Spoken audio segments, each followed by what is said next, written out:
technology. It's an important part of my business. It's also an important part of human resources and recruitment. But what's most hardest for me is just getting started, especially when it comes to new tech. And I'm not alone in this thinking. We like to stick with things that we are comfortable with and tried and true. It's the reason your applicant tracking system probably hasn't changed much since 1995. But change is good, but getting there is hard. Change is necessary in life as it is in recruiting. Being flexible to change is especially important when it comes to technology in human resources and recruitment. And that's exactly what we're going to be talking about today. Welcome to the Workology podcast. Thank you for making us a part of your week. Today's topic is how to use technology as a bridge, not a barrier, to recruitment. Our guest today is Greg Rokos, the president and founder of Green Job Interview. Hey, Greg, welcome to the podcast. Thank you, Jessica. Nice to chat with you again. Greg is a 20-year veteran in the recruitment industry, and he boasts a really impressive resume. He's been interviewed in the past by NBC, CBS, and Fast Company, as well as HR executive. He's also served as a conference speaker numerous times and at national talent acquisition meetings for Fortune 500 companies. So, Greg, let's kind of kick things off. Tell us a little bit more about you. Is there anything I failed to mention or that you'd like to share?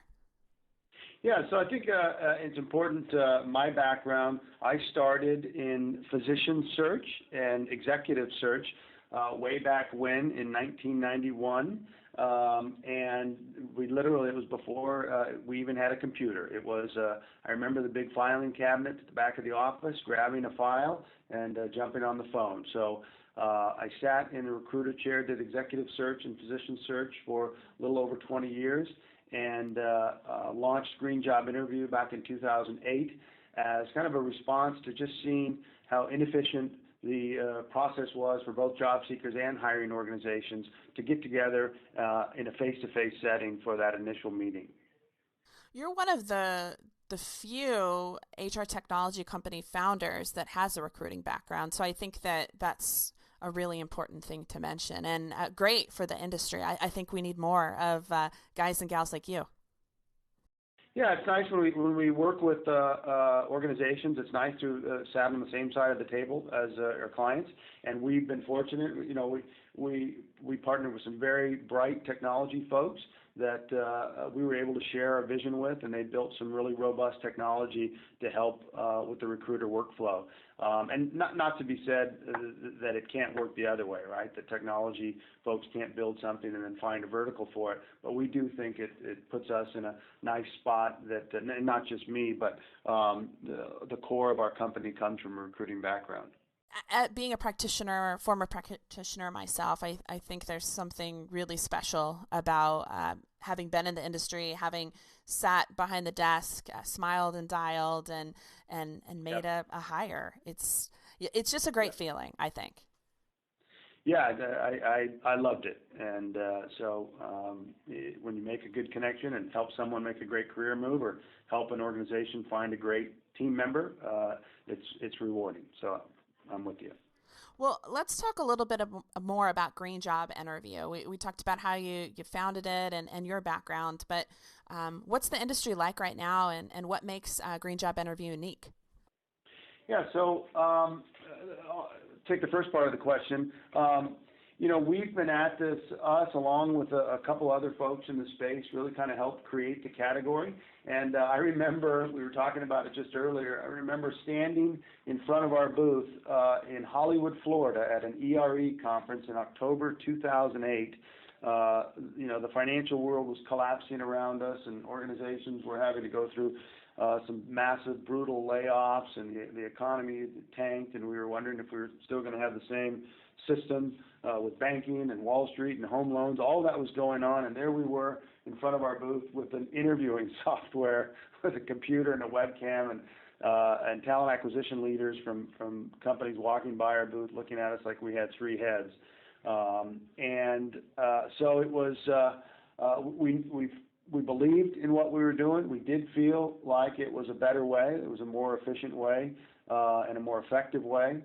And the bad economy actually worked for us as well a little bit, because it forced some larger organizations that were always going to do continued hiring to look at doing things in a more cost-effective manner. So we got some early wins, and we built on it. And the category, the video interviewing category or digital interviewing, whatever, however you want to reference it, is really now, 6 years later, just starting to hit its stride.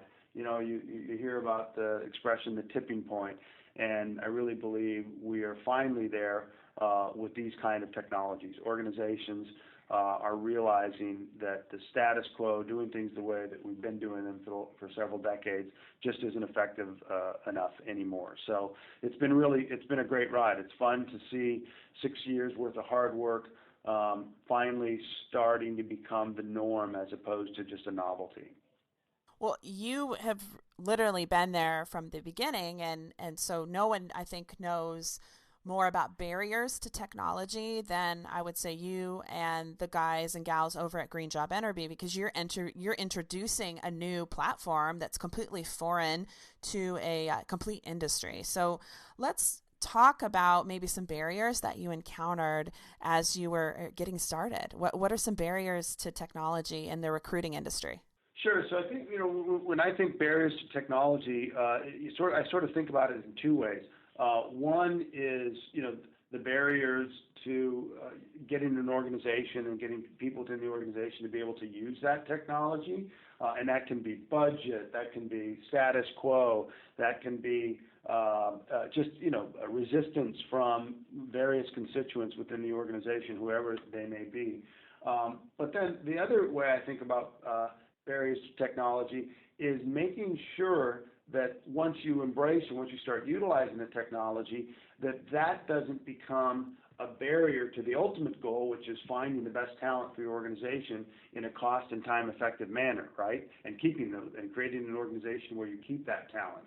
So there's two sides of that coin, and you're right. In the last 6 years, our challenge has been to help change the status quo, to try to scream from the top of our lungs to get people to just try a new way, even if it's just once, for one interview, for one position, and hoping that we can then show value in that process and increase adoption throughout that organization. So, and it's amazing, even in the face of tremendous ROI, sometimes how long it takes large organizations to change their processes. So that's been again, it's difficult, but also very rewarding when it happens.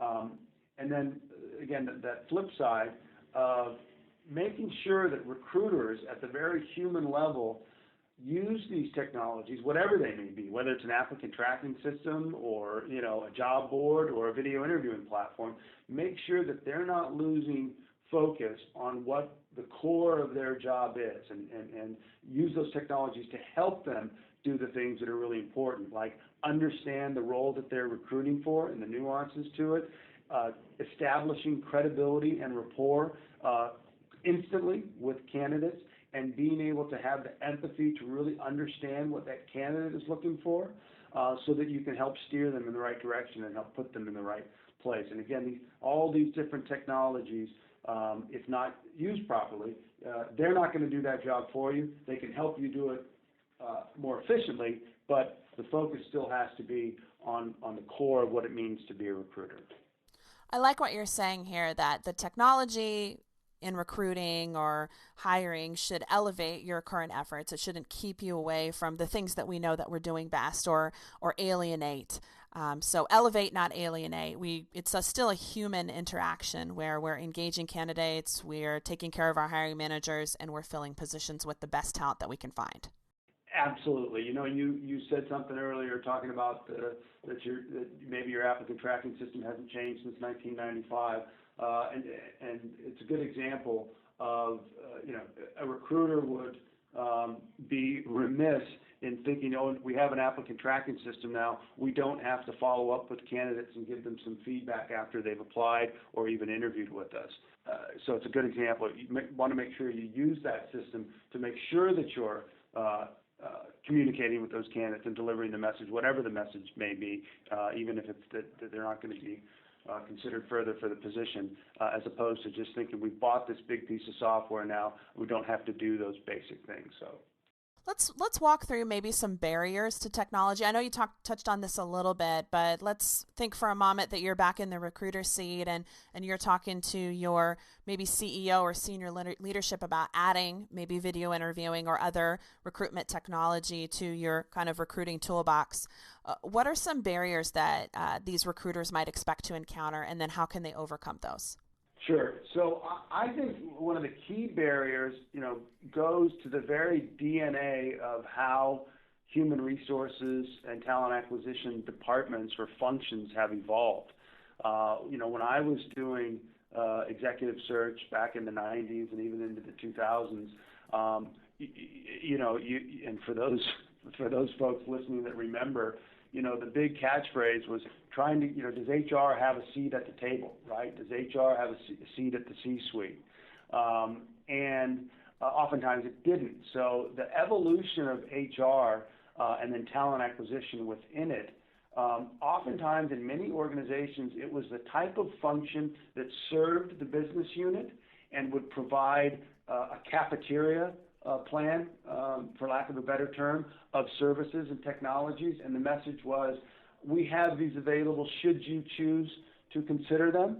And in the business units, oftentimes people are just too busy, just too overwhelmed to consider new technologies sometimes and new services. And that's very different from other departments like technology or finance, where the leaders of those departments say, no, this is what we're doing with a piece of technology or a new system. So it's very much a mandate as opposed to a choice. And so when we look at new HR technologies, again, I think a lot of organizations are held back from how that function within the organization evolved and is perhaps currently considered. And if they're not in a position where they have the decision-making capability and they're centralized and organized and can tell the organization, we've looked at this, this is a more effective and cost-efficient way, this is the way we are going to do it, and we're going to embrace it. So more letting the business units know this is something the organization has decided on, as opposed to here's a nice shiny new toy if you'd like to take a look at it. What do you say when people up or down and across the organizational chart resist change? Maybe not just the new the shiny new technology that we're adding for recruiting or hiring managers. Well, so I think I'll make the analogy back to the recruiter. You have to understand the desires of the particular constituents, right? So just like a recruiter has to know the position that they're recruiting for and the people involved in the team that are going to be making that hiring decision, as someone trying to promote the use of technology, you have to understand motivations, right? And people's motivations are different. The recruiter's motivation might be to better understand their candidates more quickly, right? And so that when they push those candidates along to the hiring manager, they can do so with a higher degree of confidence because they've had more interaction with those candidates. The hiring manager's motivation might be that they want candidates faster, quicker, with better qualifications and a better fit for the position. Someone in the finance department, the CFO, might want to look at reimbursed candidate travel budget for the year and want to slash that.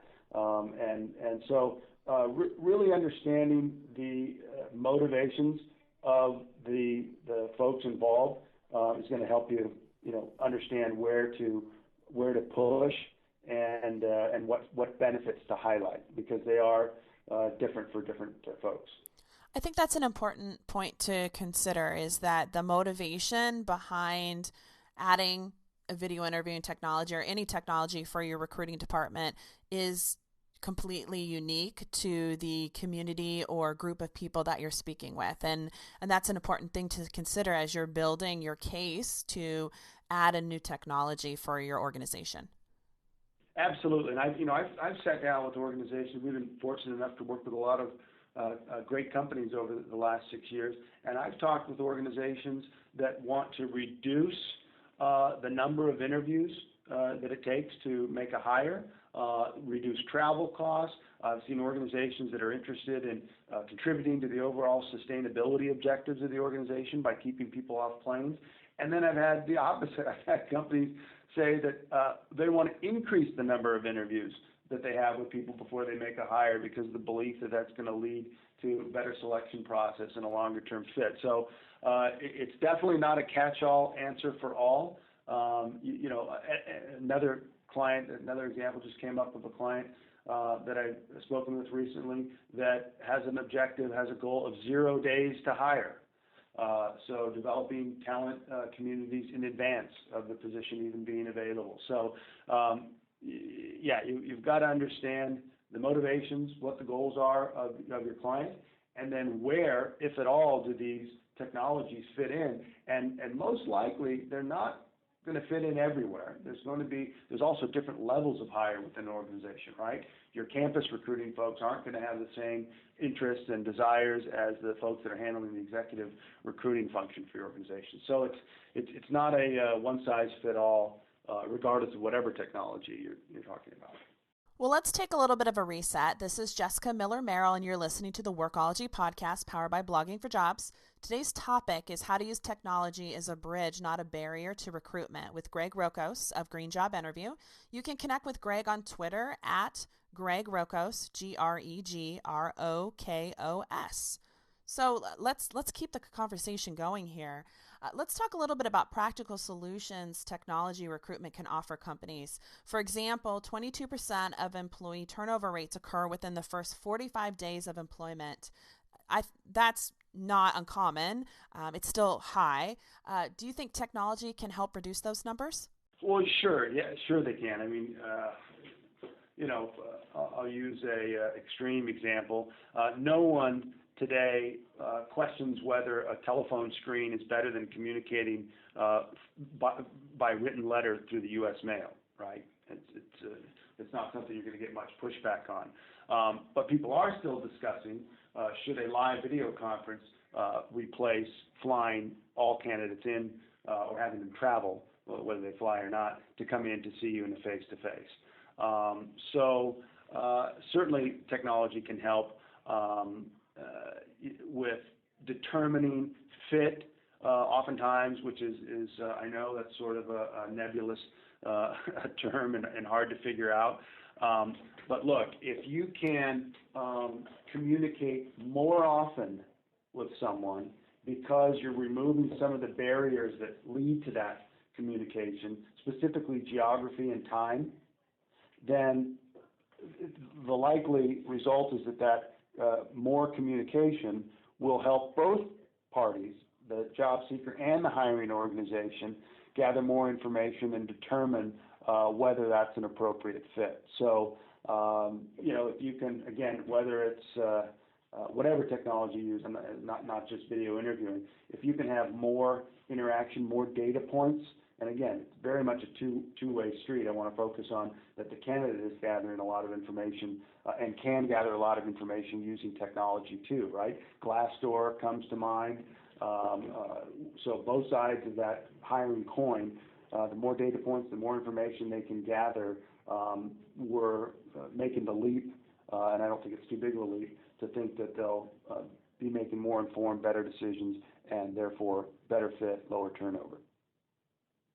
Let's talk a little bit about the job candidates. This may be a potential barrier in recruiting or hiring. I think sometimes the technology is extremely new for this group of people. I recently heard at Potential Park's annual summit and award ceremony earlier this year, a member of the career services team from Rokos talk about video interviewing and how they're training their college graduates or soon-to-be college graduates on how to understand and use and make good decisions for the video interview. Are you seeing any recruiters or companies providing resources or information for their candidates so they kind of understand what to expect when they are going to maybe video interview for the first time? Absolutely. I mean, if you just go Google video interview tips, you'll see a whole laundry list of folks that are that are chiming in and providing FAQs and tips to people. And it is new. It is different for certain. And just like even these podcasts and webinars, when we first started doing them, right? There's some awkward pauses, and you don't have that instant feedback. It makes for a different style of communication, and certainly talking into a webcam, fits that bill as well. I'm so old. I remember cell phone conversations where people talked over themselves more. You didn't wait for that awkward pause because you didn't see them talking. It was a cell phone. So anyway, I think a lot of organizations are trying to help candidates understand it. I think also an important thing to note is what I've seen. If you sit down with 10 companies and describe video interviewing, I think 9 out of 10 instantly get the value proposition, right? They get to save time, they get to save money, maybe they can rule a candidate out faster than they would be able to without that technology. But for candidates, if you sat down with 10 candidates and described it to them, I'm not sure 9 out of 10, in fact, I'm sure 9 out of 10 would not instantly understand the value. And it requires a little deeper explanation to the candidates on what the value is to them. And we try to take a lot of time and emphasis and focus on doing that. And some of the ones that are not readily, that don't quickly come to mind is this concept of one to many, right? I think candidates think, if I answer questions into a webcam, it might be a cold experience. But the flip side of that is you can have FaceTime, you can be reviewed, you can be considered by multiple hiring managers within an organization by only having to answer those first questions one time. So quite literally, I'll give you the example where if a company asks 3 questions, 2 minutes each, right? 3 questions of the candidates, and they spend 2 minutes each on it. That's 6 minutes. So a candidate could spend 6 minutes, and keep in mind they do this from the comfort of their own home or office, wherever they choose to do it. And by spending 6 minutes, they might be quote unquote interviewed or viewed by a dozen different hiring managers, where without the technology, they would have had to go to a location where those, the multiple different hiring managers are and answer those same questions over and over. So there's a one-to-many concept that really helps the candidates. And then the other aspect that is a little bit more obvious is the notion that these technologies, these platforms, allow you to tell your story. And it allows you to tell your story more effectively than your LinkedIn profile, and certainly more effectively than a paper resume. So anyway, that is what we're seeing relative to some of the candidates and the use of this technology. Yeah, I think it's just about communicating the value add for job candidates. Definitely, as someone who's been through, as a candidate myself, over the course of many years, through 8, sometimes even 10 in-person interviews before a decision is made, I can appreciate the technology. And I think that as job seekers sort of realize, like, this isn't necessarily it's not a cold experience. I love video. I love technology. I love the podcast. We're having a call right now. We're halfway across the U.S. talking to one another here. But it allows for you not to spend so much time and, taking a half day off to hop on an airplane to fly halfway across the world and making an inconvenience for yourself or your family. Absolutely. And look, the pendulum swings back and forth between a buyer's market and a seller's market, right, relative to jobs. And, when the pendulum is all the way over where we were back in 2008, 2009, a lot of people think of these technologies just in terms of how it benefits the hiring organization. Now that the pendulum has swung, and you're starting to hear terms like war for talent again, people really need to understand that this has always been, and again, just go on Glassdoor and look for examples of organizations that have required people to come back 10 times and interview, right, without any indication on how seriously they're being considered. The pendulum does swing back and forth, and we have to understand that it is always, a two-way street when it comes to the hiring equation, right? We've done some previous podcasts where we talked about the CEO, and we have talked about how to get the seat at the table when it comes to human resources. But I wanted to ask you, as a CEO or someone who's also done executive level recruiting, how does this technology maybe impact like the return on investment? So what type of metrics or things are we looking at, like you would like to see as a senior leader, recruiters talk about maybe recruiting technologies impacting that? Let me just make sure I understand the question. What are we measuring for ROI? Is that? Yeah, let me rephrase the question, because I was thinking about when you were talking about return on investment earlier. So, and the question here in the notes is, how is technology helping with cost per hire? Do you want to just stick with that and maybe you can talk about other ROI? Well, sure. And I like you touched a little bit on companies and having HR have a seat at the table and recruiting and sort of the importance of all that. So maybe I'll start sort of broad and go narrow.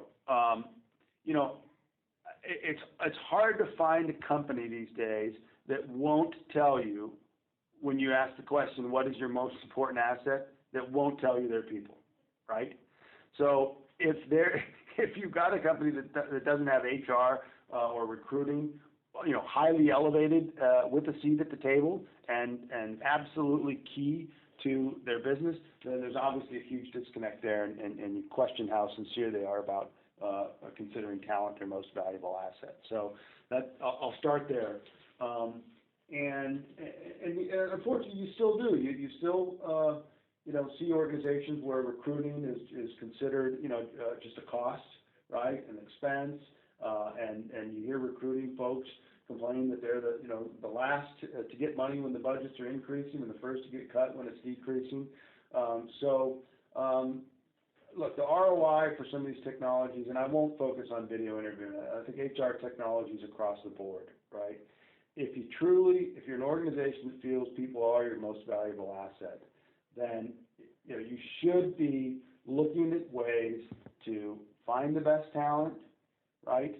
Communicate with them in a way that you can attract them to your organization, cost effectively, time efficiently, and then you also need to do things to make sure that you keep that talent, right? Do everything you can to focus on retention. So there's a whole ecosphere of technologies that will help that. But I think the focus needs to be on that. How do we find the best talent? How do we communicate with them effectively and attract them to our organization? And how do we keep them, right? And we don't want to, we can't go bankrupt on the way. But if it truly is, if people are the differentiator, and we say that, you said earlier, and I don't know if I ever responded to it, what's a differentiator for you guys? It is our team, right? I heard someone say this, and I've borrowed it now several times. I've heard someone say, as far as features and as far as features go within the platform, you could lock, some developers in a room and give them a bunch of pizza and Diet Coke, and in a couple months you can have any feature. But it's the team that supports the platform, that helps roll it out, that helps implement it behind any organization. That is obviously the key differentiator. So I hope that answered it. Yeah, no, I think it's just important to discuss helping with like measurements and analytics and kind of the future of human resources and recruiting. Sometimes I don't think that we always put ourselves in the position of the senior leadership team. We're so focused on our role in talent acquisition and, things like filling requisitions or interviewing candidates that we don't often think about role reversal. What does our CEO want from us, and kind of build our strategy from there. Sure. Yeah, and I think you touched on it. I mean, you want to senior leadership wants to wants to have data, right? You want to make decisions based on data, and obviously some buzzwords going around now is talking a lot about data and metrics and all that. So same applies to human resources and talent acquisition. You have to be able to show what you're doing works. You've got to have the metrics to try to measure that, And, it's not just about time to fill and, did we spend less than we spent last year? It's about, are you finding best talent? How are you measuring that? Are you keeping them? So absolutely, just knowing that we also have to provide data to senior leadership and make sure that make sure what we're doing is working. Can you share with us about where people can go to learn more about you and Green Job Interview? Sure. So just our website, greenjobinterview.com, and we are based here in Southern California, in sunny Orange County. So it seems like most people like to come visit us in the winter, especially our East Coast and Upper Midwest clients. So if you're nearby and want to do the old-fashioned way, you come in person, come see us. Otherwise, just come check us out at the website, greenjobinterview.com. Well, awesome. Thank you, Greg, so much for taking the time to talk to us today on the Workology podcast. I really appreciate it. Absolutely. Thank you, Jessica. And thanks to you for joining the Workology podcast hosted by me, Jessica Miller-Merrill, where we discuss the science and art of the workplace, HR, and recruitment. Until next time, you can visit Blogging for Jobs to listen to all our previous episodes. Have a good day. Production services for the Workology podcast with Jessica Miller-Merrill provided by Total Picture Media.